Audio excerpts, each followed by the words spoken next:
अब जाइयो कहाँ ही तब, लेकिन हमार काला पर जीतून ताव ने मौसी घोरे तक खिसिया लखीन हमरा पर बुढ़वा बंदरा नियन। अब जाके कह हमरा काला पर जीथिन कि नहीं जीथिन भाई।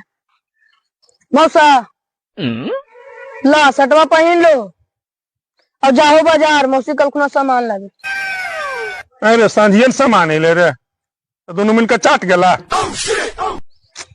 तो तेरी को करो मौसा, जब मौसी कल खुना लेके आओ या तो मेरे जाके चल ला। बात तो सही है। ले लेगा बच्चिया। कोची कोची लावे, कोची कोची है रे। 100 ग्राम पनीर ले लिया। ठीक है। 1 किलो प्याज 20 रुपए किलो दे तू। ठीक है। आधा किलो ले लिया लहसुन, 1 किलो रिफाइन। अच्छा। 2 किलो दूध।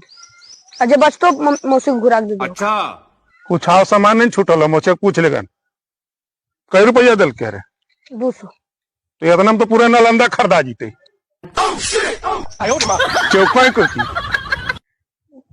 खरीदा के सब खरीदा जीते मौसा, मौसी जोड़ के दलखिन। ई कहो कि ऊपर से 10-20 रुपए तोहरा नहीं बचते, चौका कोची मौसी बात जोड़ के दलखिन।